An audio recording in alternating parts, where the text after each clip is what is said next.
So far we stored and changed values. Now we ask a new question. How do we find a value in an array?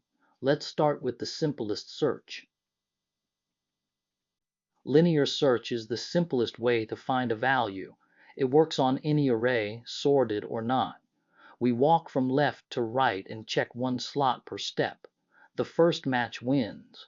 Here we search for 23. Each new row is one comparison. First row, I is 0, is 2 equal to 23? No, so we keep scanning. Next row, I is 1, is 5 equal to 23? No, keep scanning. I is 2, is 8 equal to 23? No. I is 3, is 12 equal to 23? No. I is 4, is 16 equal to 23? No. I is 5, is 23 equal to 23? Yes, we found it. It took 6 comparisons to reach index 5. We return 5. Here is the code for linear search. It is a single for loop.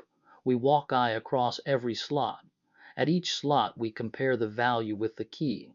If they match, we return that index. If we reach the end with no match, we return -1. Look at this line. When we find the key, we return I right away. We stop early. We do not check the rest of the array.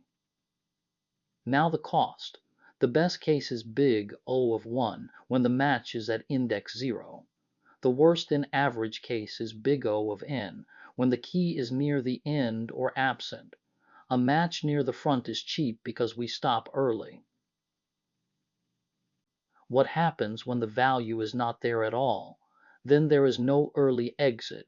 We must compare every element one by one. Here we search for 17. 17 is not in the array. I is 0, is 2 equal to 17? No, we keep scanning. I is 1, is 5 equal to 17? No. I is 2, is 8 equal to 17? No. I is 3, is 12 equal to 17? No. I is 4, is 16 equal to 17? No. I is 5, is 23 equal to 17? No. I is 6, is 38 equal to 17? No. I is 7, is 56 equal to 17? No. I is 8, is 72 equal to 17? No, that was the last slot. Now I is 9, which is the size. There is nothing left to check. So the loop ends and we return -1. This is the separate last row. An absent key means a full scan. That is the worst case.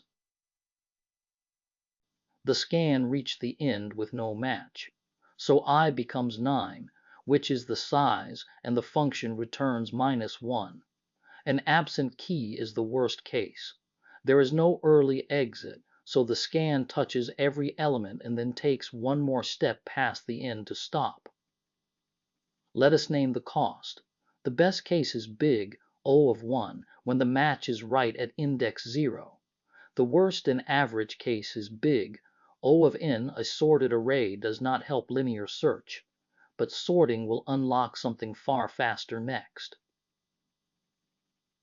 Linear search checks every cell, but if the array is sorted, we can do much better. We look at the middle, throw away half the array, and repeat. Every look cuts the work in half. This is the plan.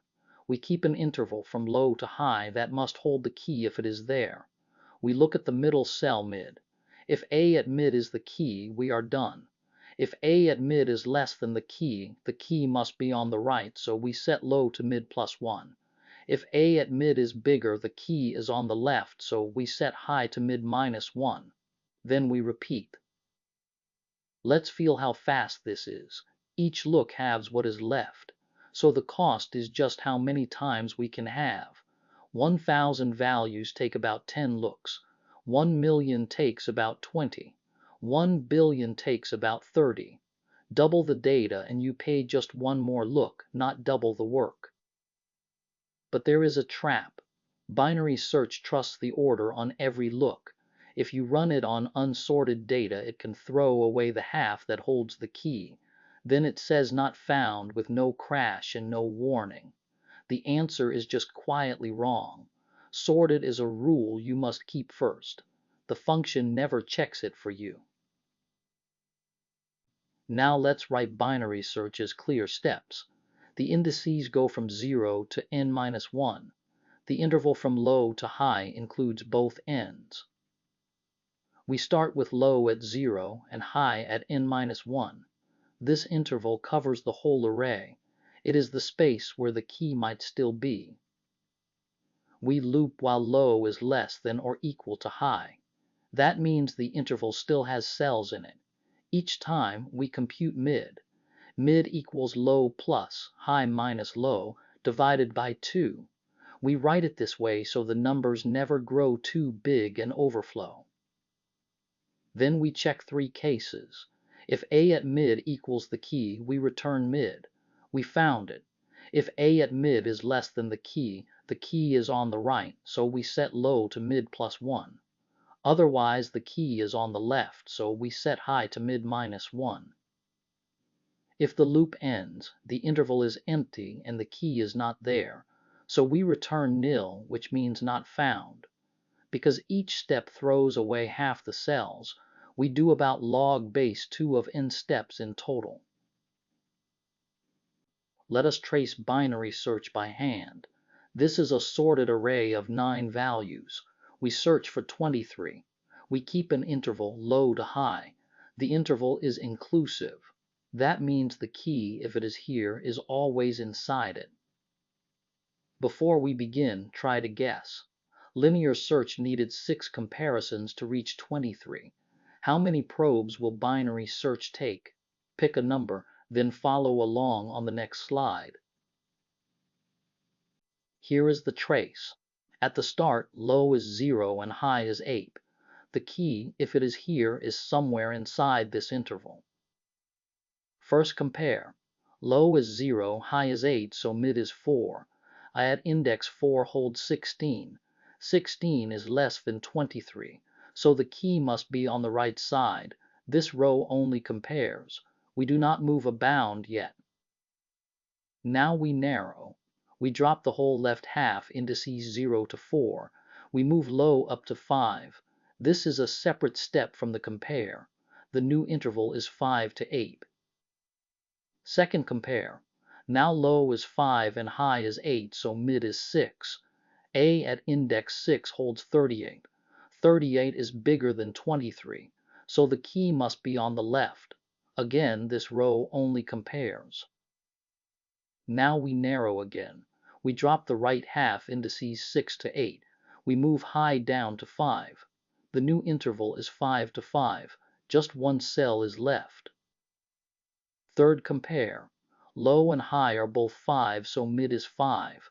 A at index 5 holds 23. That is our key. We found it at index 5 in just 3 comparisons. Linear search needed 6. This is the big O of log and payoff, and the reason we keep arrays sorted. This is binary search in C. It maps line for line onto the pseudocode we just wrote. We use signed int for the indices. That way high can safely become -1 when the interval empties out. We set low to 0 and high to n-1. This is our interval, and it includes both ends. We loop while low is less than or equal to high. While that holds, the interval still has cells to check. Inside the loop, we find the middle. Mid equals low plus high minus low divided by 2. Writing it this way keeps the sum small, so it never overflows. First case. If A at mid equals the key, we return mid right away. We found it. Second case. If A at mid is less than the key is on the right. So we set low to mid plus 1 and drop the left half. Third case. Otherwise A at mid is bigger, so the key is on the left. We set high to mid -1 and drop the right half. If the loop ends, the interval is empty and the key is not here. We return -1. That is our not found sentinel for an index. The cost is big O of log n because the interval halves each step, but remember, it needs a sorted array. Linear search is big O of n and needs no order at all. Let's run the program and read what it prints. We call both searches on the same sorted array and look for a few values. First line, linear search for 23 returns index 5. The value 23 sits at index 5. Second line, linear search for 17 returns -1. 17 is not in the array, so we get the not found sentinel. Third line, binary search for 23 also returns index 5. Same answer as linear search, but it used fewer looks to get there. Fourth line, binary search for 72 returns index 8. That is the last cell in the array. Fifth line, binary search for 17 returns -1. 17 is missing, so again we get not found. So both searches agree on every answer. They only differ in how much work they do to reach it. The next slides put a number on that work.